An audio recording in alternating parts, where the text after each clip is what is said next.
Muito boa noite a todos. Agradecemos a Jesus a oportunidade de estarmos reunidos mais uma vez para a reunião desta palestra virtual, deste momento de encontro com o Mestre, de reunião com os nossos espíritos, em comunhão com os espíritos superiores. Agradecidos pela imensa chance das nossas vidas, pela imensa oportunidade do burilamento de nossas imperfeições. Agradecidos por este nosso caminhar nesta existência, que foi concedida por misericórdia do Pai Maior, rogando a Jesus a permissão também misericordiosa da presença dos nossos irmãos mensageiros do amor, nossos anjos da guarda, para que estejam conosco nesta noite, orientando e dirigindo as atividades deste momento peculiar, deste momento de comunhão, de entrelaçamento com as forças vivas do amor.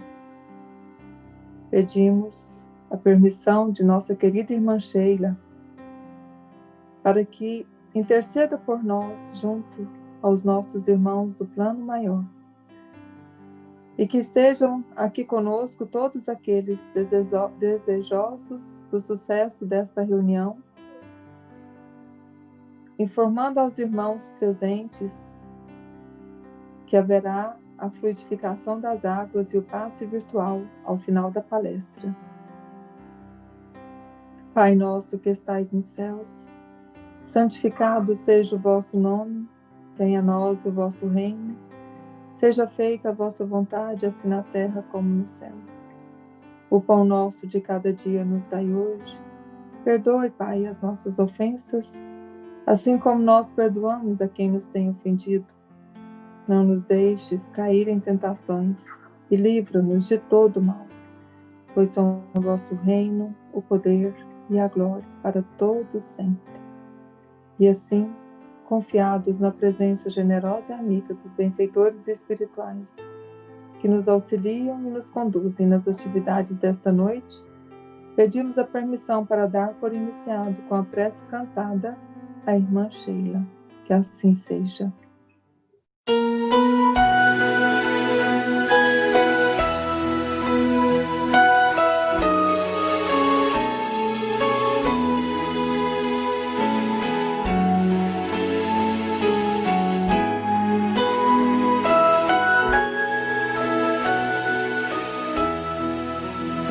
Vamos unidos a Sheila, numa alegria sem fim, cantar com os passarinhos que esvoaçam no jardim, esta flor tão delicada, quando está juntinho a nós, deixa sempre o seu perfume e o calor da sua voz. Irmã Sheila, tão querida, vem trazer-nos esta luz que ilumina nossas vidas nos caminhos de Jesus. Ao enfermo que espera fraternidade e amor, levaremos nesta noite lenitivo a sua dor, como um bom samaritano, e a Sheila nos guiar. Seguiremos confiantes, sempre alegres a cantar. Irmã Sheila, tão querida, vem trazer-nos esta luz, ilumina nossas vidas nos caminhos de Jesus. Irmã Sheila, tão querida, vem trazer-nos esta luz que ilumina nossas vidas nos caminhos de Jesus.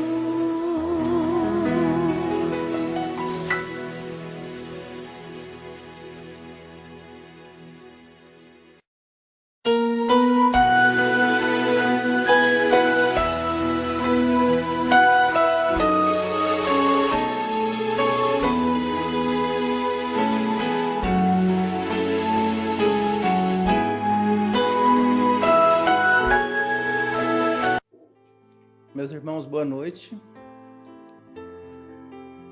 Para a nossa reflexão do Evangelho segundo o Espiritismo, capítulo 2, Meu reino não é deste mundo. Pilatos, tendo entrado de novo no palácio e feito vir Jesus à sua presença, perguntou-lhe: És o rei dos judeus? Respondeu-lhe Jesus: Meu reino não é deste mundo. Se o meu reino fosse deste mundo, a minha gente houvera combatido para impedir que eu caísse nas mãos dos judeus, mas o meu reino ainda não é aqui. Disse-lhe então Pilatos: És, pois, rei? Jesus lhe respondeu: Tu o dizes, sou rei. Não nasci e não vim a este mundo senão para dar testemunho da verdade. Aquele que pertence à verdade escuta a minha voz. João capítulo 18, versículo 33, 36 e 37. A vida futura. Por essas palavras, Jesus claramente se refere à vida futura, que ele apresenta em todas as circunstâncias como a meta que a humanidade irá ter e como devendo constituir objeto das maiores preocupações do homem na Terra. Todas as suas máximas se reportam a esse grande princípio. Com efeito, sem a vida futura, nenhuma razão de ser teria a maior parte dos seus preceitos morais, de onde vem que os que não creem na vida futura, imaginando que ele apenas falava na vida presente, não os compreendem ou os consideram pueris. Esse dogma pode, portanto, ser tido como o eixo do ensino do Cristo, pelo que foi colocado num dos primeiros lugares à frente dessa obra. É que ele tem de ser o ponto de mira de todos os homens. Só ele justifica as anomalias da vida terrena e se mostra de acordo com a justiça de Deus. Meus irmãos, é com muita alegria que nós passamos a palavra ao nosso irmão Luiz Fernando, que será o expositor do tema evangélico programado para a noite de hoje, para quem rogamos de todo, vibrações de luz, de harmonia, de carinho. E a Jesus, na sua infinita bondade, rogamos que o ampare nessa missão tão importante para o nosso aprendizado. Boa noite, queridos irmãos, queridas irmãs do Centro Espírita Irmã Sheila. Que a paz do Mestre Jesus esteja em nossos corações e nossas mentes, hoje e sempre. É com muita alegria que voltamos a essa nossa sala virtual e que, nessa noite de hoje, nós possamos fazer uma reflexão sobre um tema muito interessante, já que estamos chegando ao final do ano. O tema de hoje será Quando Jesus Nasceu. E esse tema, ele realmente é um tema muito precioso, muito rico, porque ele nos traz bastantes e profundas reflexões sobre a figura do nosso querido Mestre. Normalmente, quando nós chegamos ao final de um ano, nós direcionamos as nossas atenções para o Natal e Réveillon, e com essas festividades nós já vamos finalizando, o nosso ciclo anual. Como o ano de 2020 foi um período muito difícil de aprendizados para toda a humanidade planetária, em função do coronavírus, dessa pandemia que assola todo o planeta, acredito que a mudança de ano será com certeza um evento esperado com muita ansiedade por todos nós. Porém, ao contrário de refletirmos sobre esse difícil ano, gostaria eu de convidá-los a fazermos uma reflexão mais profunda sobre o Natal. Isso porque acredito que a nossa reflexão sobre o Natal poderá nos inspirar uma nova perspectiva para o próximo ano. Já sabemos que teremos um Natal um tanto quanto diferente, pois, em razão da pandemia, não encontraremos a figura mais festejada no Natal, o Papai Noel, nos centros de compra. E aqui já surge uma das razões para a nossa reflexão. Afinal, as tradições religiosas nos afirmam que, no dia 25 de dezembro, a comemoração é pelo nascimento de Jesus e não pela presença do Papai Noel. A importância de Jesus na nossa evolução espiritual pode ser entendida através da questão 625 de O Livro dos Espíritos, quando os Espíritos nos afirmam que o ser mais perfeito que Deus ofereceu ao homem para servir-lhe de guia e modelo foi Jesus. Guia, porque foi Jesus quem nos ensinou, pelo amor, a única direção correta para a nossa evolução espiritual, através dos seus ensinamentos e principalmente de sua prática. E modelo, porque devemos imitar Jesus na sua forma de pensar, falar e agir, sendo sem dúvida nenhuma o melhor exemplo a seguir. Então, sob o aspecto da importância de Jesus para a humanidade, nós podemos afirmar que o dia mais importante do ano é o dia 25 de dezembro. Afinal, foi nessa data que Jesus nasceu. Correto? Não. Jesus não nasceu no dia 25 de dezembro. Oi? Mas como assim? Jesus não nasceu no dia 25 de dezembro? Não. Segundo a fé raciocinada, aquela fé que o Espiritismo nos estimula a praticar sobre os aspectos científico e religioso, nós podemos afirmar então que Jesus não nasceu no dia 25 de dezembro. Apesar de pouco divulgado, você sabia que foi por uma questão política que o imperador romano Constantino definiu o dia 25 de dezembro como o dia do nascimento de Jesus? Eu vou explicar melhor. Buscando estruturar a unidade dos povos que governavam, o imperador romano Constantino aproveitou o crescimento do cristianismo para organizar o seu império que já estava em declínio. Foi no ano de 325 depois de Cristo, durante o chamado Concílio de Nicéia, que o imperador romano Constantino estabeleceu os primeiros costumes e rituais da Igreja Católica Romana. Ele estabeleceu, por exemplo, a mudança da celebração religiosa do sábado para o domingo, como também criou a data do Natal cristão. Lá naquela época, no dia 25 de dezembro, os romanos celebravam a festa solar de Natalis Invicti, ou a natalidade do sol invicto.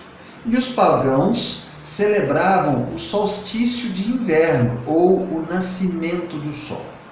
Sendo que para ambos os povos se tratava de uma festividade de grande importância e, portanto, consequentemente, de grande apelo popular. Com a conversão desses povos ao cristianismo, a Igreja resolveu cristianizar o dia 25 de dezembro, transformando a data do nascimento do Deus Sol pelo nascimento do Filho de Deus, Jesus. Além desses registros históricos que são encontrados nos anais da Igreja Católica Romana, Existem também vários outros pontos que confirmam o fato de Jesus não ter nascido no mês de dezembro. Vejamos rapidamente apenas 4 desses pontos. Primeiro, segundo relatos históricos, Jesus nasceu em Belém, cidade bem próxima de Jerusalém, sendo que ambas as cidades estão hoje em dia situadas em Israel. O mês de dezembro nessa região de Israel possui um inverno extremamente rigoroso, fato que torna bastante difícil qualquer deslocamento de pessoas pela região, ainda mais na época de Jesus, onde quase não existiam estradas. Portanto, é impensável que uma jovem grávida e ainda em final de gestação poderia perambular por essa região em condições climáticas tão adversas. Segundo ponto, segundo relatos históricos, quando Jesus nasceu, em seu entorno haviam vários pastores apacentando os seus rebanhos, algo que seria impossível de se fazer diante de condições climáticas tão desfavoráveis. Terceiro ponto, uma ferramenta verossível e muito usada por estudiosos e esoteristas é a astrologia. É sabido que, na data do nascimento de Jesus, houve uma conjunção planetária extraordinária. E, segundo os registros astronômicos, uma conjunção planetária extraordinária naquela época só ocorreu entre os meses de março e abril, e com mais precisão entre os dias 6 e 8 de abril. Aqui é também muito importante nós destacarmos que no dia do nascimento de Jesus não houve uma movimentação prodigiosa de uma estrela no céu, a tão propalada estrela de Belém. O que houve naquela época foi uma conjunção planetária entre Saturno, Júpiter e Marte no signo de Gêmeos, que indicava o nascimento do Messias, que já há muito tempo vinha sendo profetizada pelo Antigo Testamento.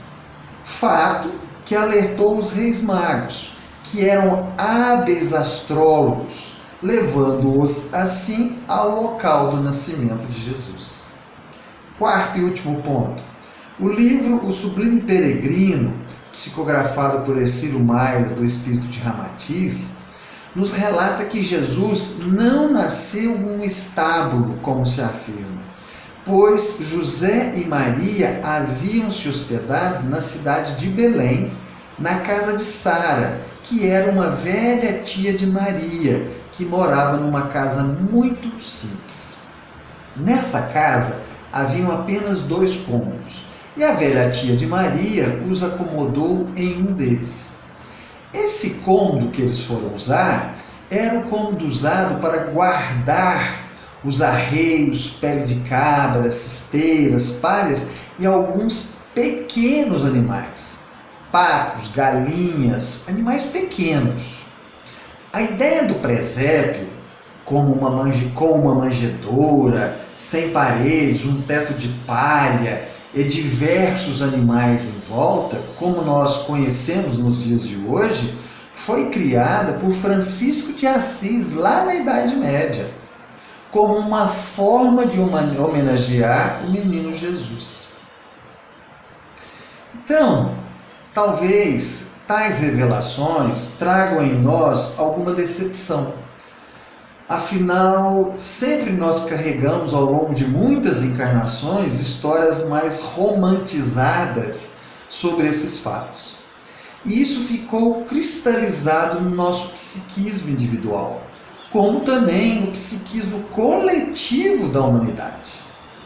Porém, podemos e devemos perguntar o seguinte: qual a real importância de sabermos com precisão o dia, o ano e o local onde Jesus nasceu? Qual que é a importância disso para nós? Na verdade, eu acredito que não há nenhuma importância real. Isso porque, como Jesus é um sol que nos ilumina, o que nos importa é saber se ele já nasceu dentro de nós. É isso que realmente importa. É isso que precisamos urgentemente saber. De forma bastante sincera, você já se perguntou se Jesus já nasceu dentro de você? Mas quando é mesmo que Jesus nasce dentro de nós? O nascimento de Jesus dentro de nós está diretamente ligado à nossa intelectualidade e à nossa religiosidade, dentro de um padrão de elevado nível de sentimentos e de emoções. Ou seja, o que define o nascimento de Jesus dentro de nós está na força dos nossos nobres sentimentos espirituais e na vinculação desses sentimentos com a proposta de vida que Jesus nos trouxe através de seu Evangelho.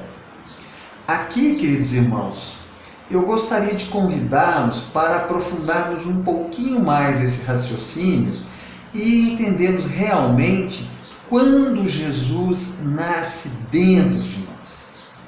Sabemos que o Evangelho apresentado por Jesus se baseou lá no Antigo Testamento e que os ensinamentos bíblicos originais utilizavam figuras de linguagem metafóricas, como, por exemplo, as figuras de Caim e Abel, que nos foram apresentados lá no livro bíblico A Gênesis. Portanto, Caim e Abel não são personagens concretos, mas sim personagens mitológicos que representam o sentido de algo que está sendo nos ensinado. É isso. Na passagem bíblica, Caim e Abel simbolizam valores morais. Caim simboliza os valores morais do plano material e Abel simboliza os valores morais do plano espiritual. Caim é o ajuste prático de todos os problemas propostos pela matéria. A fome, o frio, a dor e a segurança que todos nós vivenciamos quando estamos encarnados. Abel é o ajuste prático de todos os problemas propostos pelo Espírito, lidando diretamente com os sentimentos e com as emoções que todos nós vivenciamos, tanto quanto encarnados, quanto quando estamos desencarnados. Na linguagem lúdica da Bíblia, os dois irmãos apresentam oferendas a seus trabalhos a Deus. A mensagem ensinada nesta passagem é de que para Deus é importante que exista o conjunto, a matéria e o espírito, e que eles estejam sempre em perfeita harmonia. Porém, Deus deve escolher uma das oferendas, e ele escolhe a oferenda de Abel. Tal fato acaba causando inveja em Caim, levando-o a matar o seu irmão Abel. E aí, como então nós devemos entender esse ensinamento bíblico? Devemos entender que Deus reconhece sim a importância de Caim em lidar com as questões materiais, objetivas e racionais da vida, porém, Deus também reconhece que a liderança do processo evolutivo pertence a Abel, porque é ele quem lida com as questões espirituais. Isso porque o comando dos processos evolutivos espirituais sempre pertencerão aos nobres sentimentos e às nobres emoções.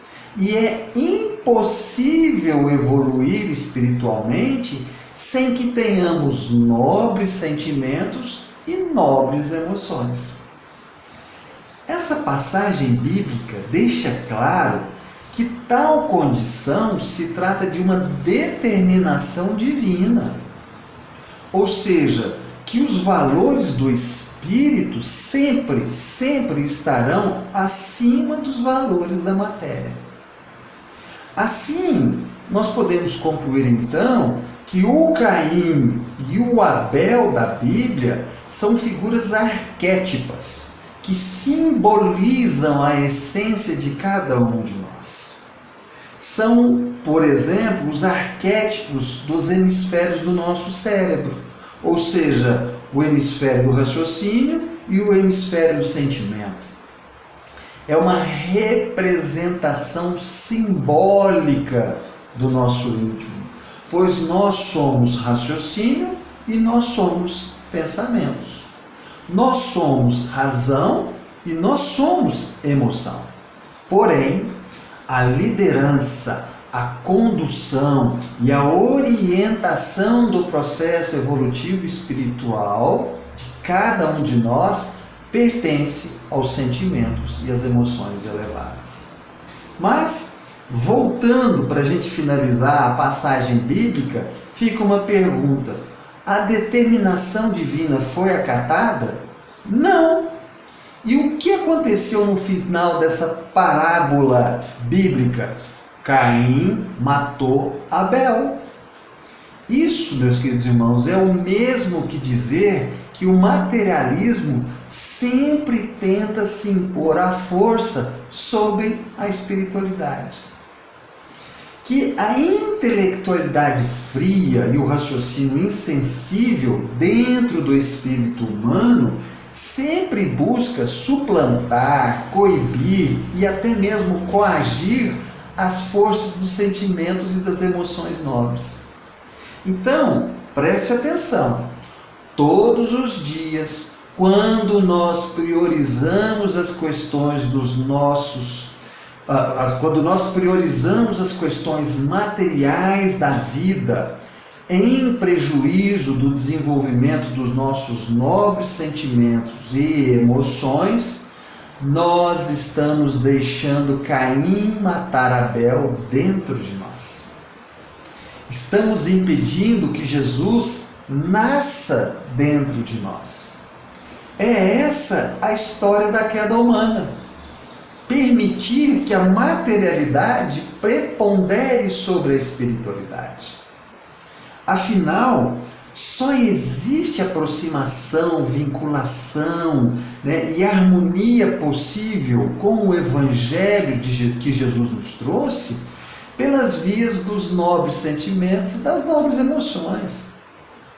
Porém, e aqui a gente não pode esquecer, também é fundamental lembrarmos de que a parceria harmônica entre a razão e a emoção é essencial para os nossos processos evolutivos espirituais. Lá no Livro dos Espíritos, lá na questão 487, Allan Kardec faz a seguinte pergunta aos espíritos: dentre os nossos males, quais são os que mais afligem o nosso anjo da guarda? Os nossos males físicos ou os nossos males morais? E os espíritos respondem: o vosso egoísmo e a dureza dos vossos corações, daí decorre tudo o mais. Portanto, os espíritos nos afirmam que o nosso egoísmo, que são os nossos sentimentos e emoções exclusivos por nós, e o coração duro, que é a ausência dos nossos sentimentos e emoções pelo próximo, são a grande razão dos nossos sofrimentos.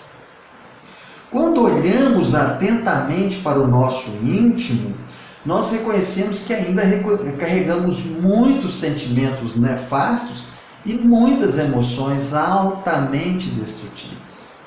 A maioria de nós ainda carrega dentro de si o rancor, o ódio, a tristeza, a rebeldia, a ingratidão. E apesar de tentarmos nos livrar desses sentimentos e emoções destrutivas, na maioria das vezes nós não conseguimos.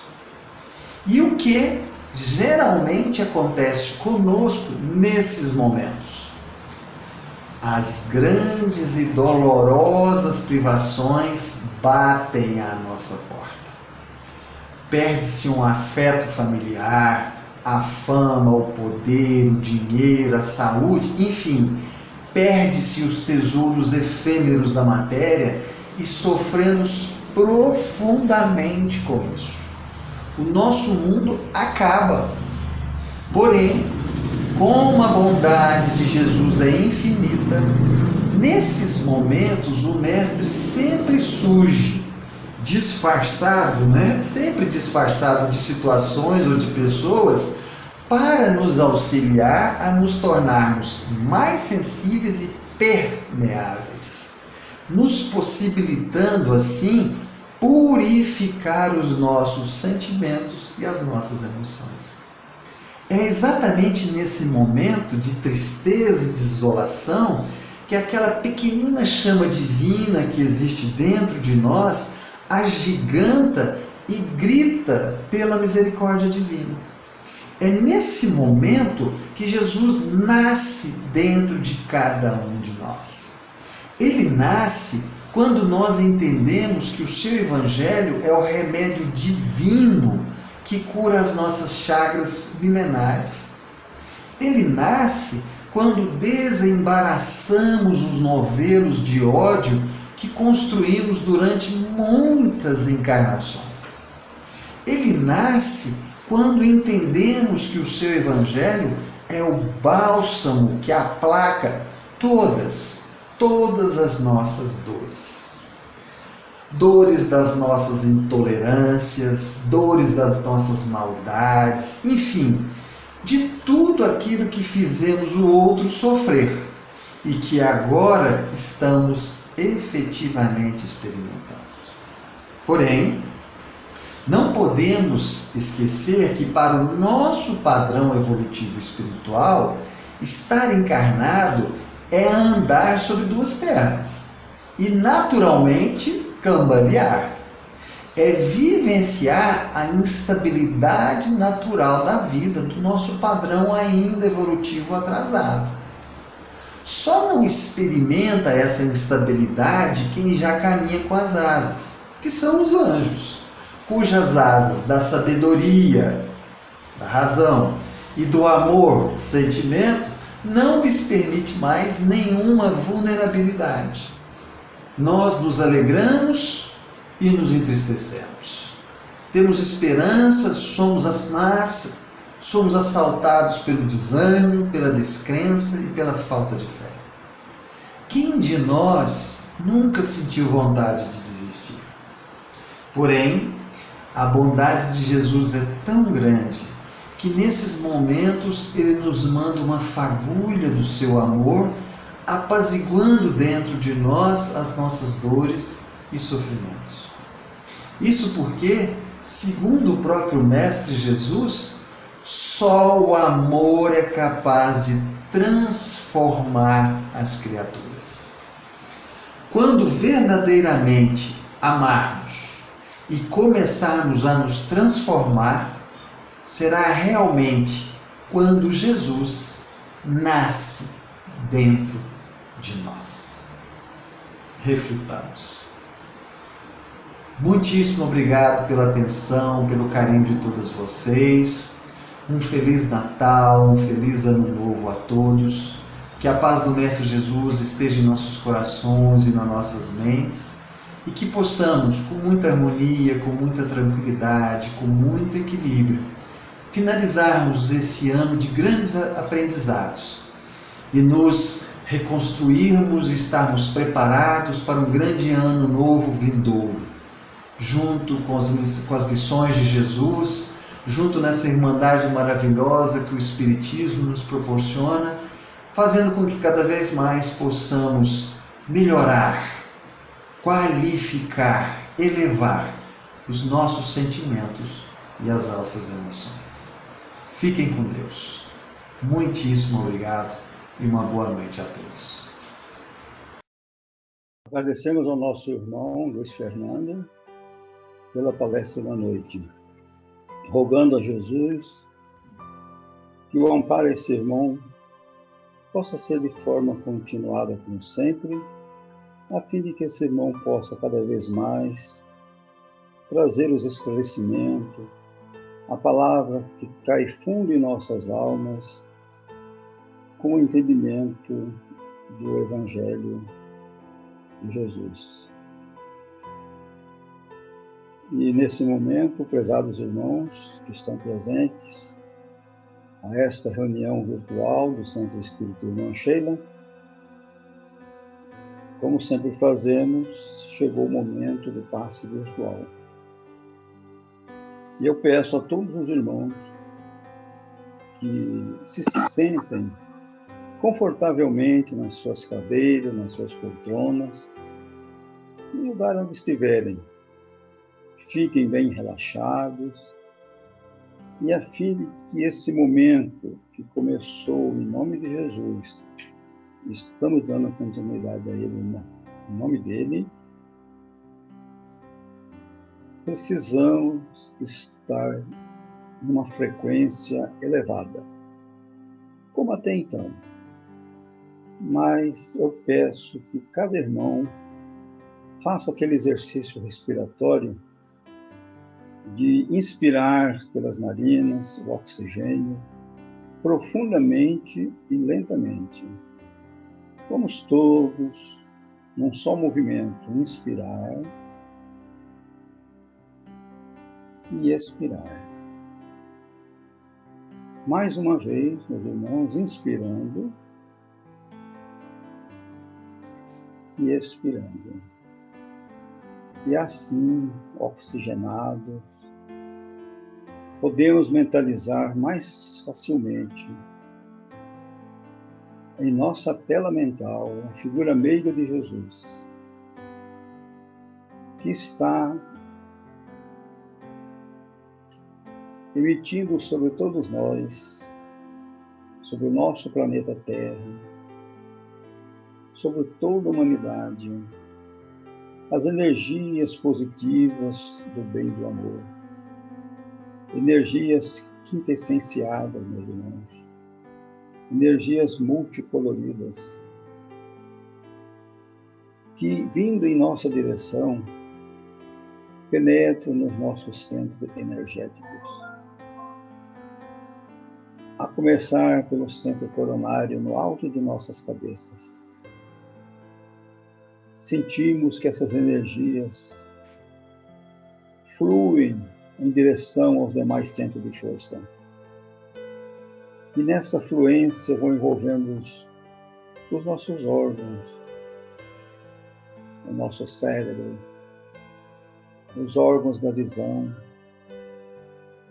do olfato, da audição e do paladar. Segue em direção à nossa garganta, à nossa laringe. E vai em direção ao nosso chakra cardíaco, onde se encontra o nosso coração. Pedimos uma energização mais acentuada nesse órgão, a fim de protegê-lo de todas as vibrações negativas. E as energias seguem em direção ao nosso pulmão. Nossos pulmões são envolvidos por essas energias poderosas do bem e do amor. Energias que protegem esse órgão sumamente importante pelo momento que estamos vivendo e atravessando. E a energia continua seguindo. Agora em direção ao nosso pâncreas e baço. Vai envolvendo o nosso estômago e os nossos fígados. Segue para os nossos intestinos, para os nossos rins, bexiga e demais órgãos do aparelho reprodutor. Volta pela coluna vertebral, em direção novamente ao centro coronário. E daí se expande e espalha por todo o nosso centro energético, envolvendo toda a nossa pele e também a nossa ossatura. e sentimos uma imensa sensação de bem-estar. E damos mais uma respirada profunda. E rogamos ao Mestre Jesus que permita aos trabalhadores que estão nos amparando, os trabalhadores da casa de Sheila, esses espíritos que atuam no plano invisível, para que, acompanhando a linha magnética dos nossos pensamentos, até aqueles irmãos cujos nomes nós listamos nos nossos cadernos de orações. Irmãos encarnados e irmãos desencarnados. Estendemos neste momento a nossa mão em direção ao frontal de cada um desses irmãos. E esses nossos entes queridos recebem nesse momento o impacto das energias positivas do bem e do amor sobre todo o seu campo energético, da cabeça aos pés. E esses irmãos também estão numa imensa sensação de paz, de equilíbrio e de harmonia. E rogamos ainda mais, Senhor, com a ajuda dos irmãos trabalhadores, para que transformem as águas que já foram previamente colocadas pelos nossos irmãos no copo ou nas suas jarras, e transformem essas águas em medicamento adequado, a fim de que, ao bebermos dela com muita fé, possamos sentir o renovar das nossas energias, tanto as físicas quanto as espirituais. Mais uma vez, uma imensa sensação de paz, de equilíbrio e de harmonia invade todo o nosso ser. E encerramos este momento. Mestre amado Jesus, em vosso nome iniciamos as atividades desta noite. Em vosso nome, Senhor, contamos com a palestra edificante do irmão que trouxe os esclarecimentos que estávamos precisando, a fim de que pudéssemos dar continuidade à nossa escalada evolutiva. Em nosso nome, Senhor, em vosso nome, Senhor, os amigos da espiritualidade, a equipe de Sheila, pela assistência a cada um de nós, e também para aqueles a quem fizemos as nossas rogativas. E assim, Mestre amado Jesus, nós vos agradecemos por tudo quanto recebemos. E agradecidos, pedimos a permissão para encerrar a reunião da noite na vossa santa e doce paz. E que assim seja.